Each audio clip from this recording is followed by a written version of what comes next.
Olá pessoal, tudo bem com vocês? Nós vamos resolver agora a primeira aula, atividade da disciplina de Ética, Política e Sociedade, tá ok? Então, a ideia é o seguinte, que vocês já tenham resolvido anteriormente essas questões.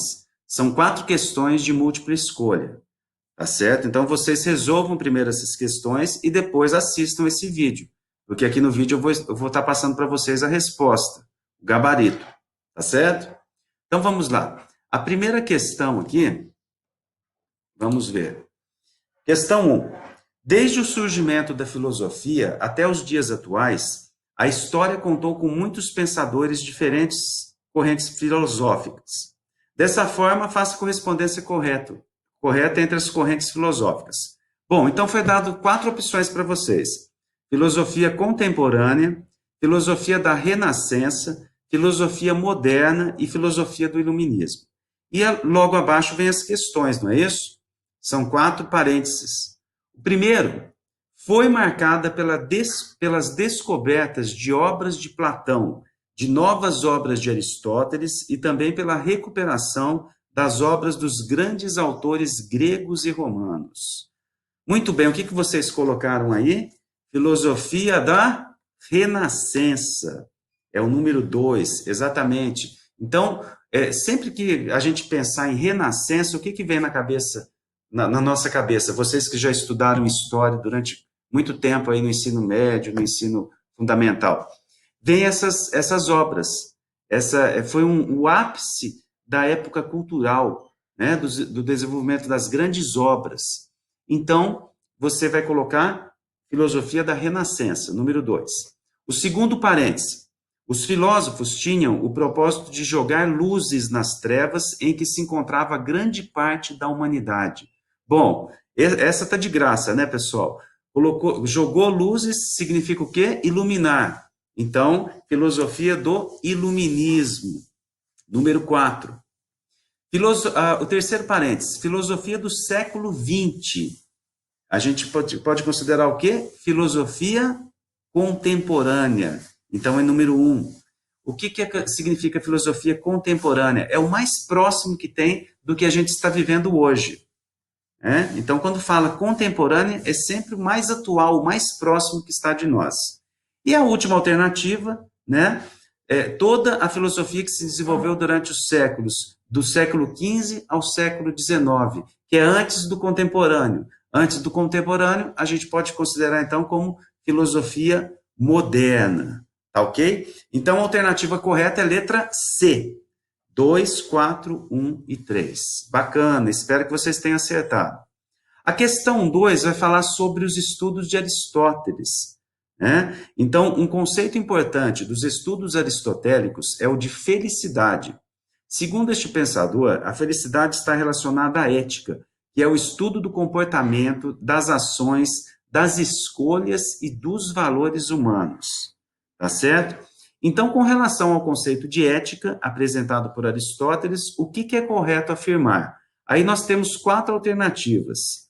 E vocês deveriam colocar aí quais são as alternativas corretas. A primeira, condena os extremos causadores dos vícios, para que o equilíbrio na conduta do homem permita seu desenvolvimento material e espiritual. Certo ou errado, pessoal? Certo, certo. Então, ele condenava isso. O que Aristóteles acreditava? Que quando você tivesse muitos vícios, uma conduta que não é adequada, você se afastaria do desenvolvimento material e espiritual. Né? Então, você estava longe de alcançar a felicidade. Por isso, então, ela é verdadeira. Né? Ele condenava isso. A segunda alternativa, embora as riquezas ajudem o homem a se desenvolver e não se tornar mesquinho, o equilíbrio com bens espirituais, com o uso da razão e da contemplação, a filosofia a metafísica, é o que leva à felicidade. Tá certo isso, pessoal? Está certo. Então, Aristóteles também acreditava nisso, que para você conseguir alcançar a felicidade, que era o objetivo maior de todos, segundo Aristóteles, você precisava manter equilíbrio entre todas essas coisas. Mesmo que você fosse rico, tivesse muito dinheiro, mas se você conseguisse manter esse equilíbrio entre as coisas materiais e espirituais, você alcançaria a felicidade. Tá certo? Então, a alternativa está correta. A questão 3, né? Alternativa 3, a ética diz respeito ao indivíduo, diferenciando-se assim da política que tem dimensão social. Então, essa alternativa está correta. Né? Segundo Aristóteles, era isso mesmo. Ele acreditava no ser individual, né? Na pessoa como indivíduo, só ele, a pessoa, e acreditava que a dimensão social estava ligada à política. A política era exatamente isso. As pessoas se reuniriam e veriam o que é o bem maior para a sociedade. Então, ele acreditava nessa dimensão social apenas na base política. Então, a alternativa está verdadeira. E a última alternativa, número 4, a ética aristotélica ensina a fazer o bem, até tal atitude se tornar um hábito, e assim o indivíduo torna-se virtuoso. Praticando o bem, chega-se na finalidade, que é a felicidade. Então, isso tem tudo a ver com a ética de Aristóteles, não é, gente? Ele acreditava exatamente nisso, que para você conseguir o bem, você deveria praticar ele constantemente, fazer com que aquele bem se tornasse um hábito. A partir do momento que esse bem se tornar um hábito, você alcança, de alguma maneira, a felicidade. Então, a nossa letra correta é a letra E.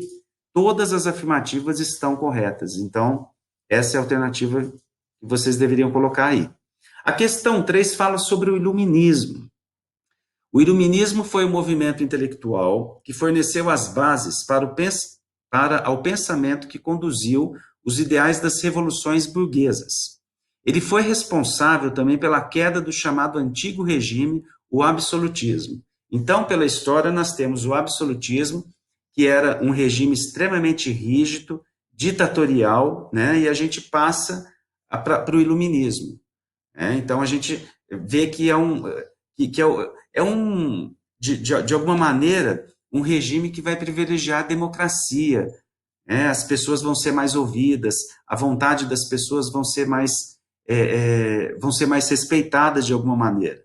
Então, de acordo com a afirmação sobre o iluminismo que eu acabei de ler, vocês deveriam assinalar o que pertence a esse movimento.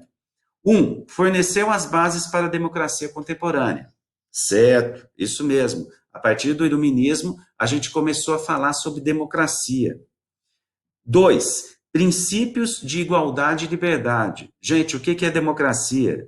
Democracia é exatamente isso. É você preservar a liberdade e preservar também a igualdade, né? Um sistema igualitário. Então, a alternativa 2 está correta também, ela tem tudo a ver com o iluminismo. Questão 3, a fé e a religiosidade. Não, essa alternativa está errada, tá bom? Ela não é contemplada nessa fase do iluminismo. E o quarto, os homens iguais pela razão, né? Igualdade novamente, então tem a ver com o iluminismo. A alternativa correta, então, seria a letra A. Somente as afirmativas 1, 2 e 4 são corretas. E agora nós vamos para a última, né? Nossa última questão aqui proposta pelo professor da disciplina, que fala sobre o método cartesiano. O método cartesiano, elaborado por René Descartes, parte da premissa de que somente as ideias verdadeiras, ou seja, aquelas sobre as quais não pairam dúvidas da sua veracidade, é que devem ser analisadas. Ok? É exatamente isso. Essa é a premissa. O que é correto afirmar sobre o método cartesiano? Então, ele deu aqui 5 alternativas, né? 1, 2, 3, não, isso, 5 alternativas. E das 5 alternativas, apenas uma está correta, tá certo? A alternativa que está correta, tá ok? É a letra D. Letra D. Descartes considera que não se deve levar à exposição do método científico aquilo que é evidentemente falso. Então, tudo aquilo que for falso não deve nem ser analisado. Se você já verificou que algo é falso, ele vai fugir do método cartesiano. Ele não vai poder passar pelo crivo do método cartesiano. Mas também adverte sobre o cuidado de não pré-julgar precipitadamente as ideias como falsas. Então, antes de você realmente decidir que aquela ideia é falsa, ela não é correta, você tem que realmente passar por uma série de verificações e de etapas. Olha lá, até ele fala no final, passando pelo processo de verificação nas etapas do método. Então, gente, o método cartesiano é exatamente esse. Ele passa por uma série de etapas até você provar que aquilo está correto, que aquilo é verdadeiro. Tá bom? Então, a letra D é a correta. As outras demais alternativas aqui não contemplam o método cartesiano. Né? Então, o método cartesiano não é aplicado nessas outras alternativas. Tudo bem? Eu acho que ficou claro para todos. Eu espero que todos tenham acertado. Se vocês não acertaram alguma questão, vocês voltem, consultem no livro, consultem no material, no conteúdo web, ou na própria aula, né, que o professor ministrou, e vocês vão ficar sabendo aí o que vocês erraram, tá certo? Então, essa foi a nossa primeira aula atividade, a primeira resolução da nossa aula atividade. Então, espero que todos tenham aproveitado, e até a próxima. Até a próxima, pessoal. Um grande abraço para todos, tá? Tchau.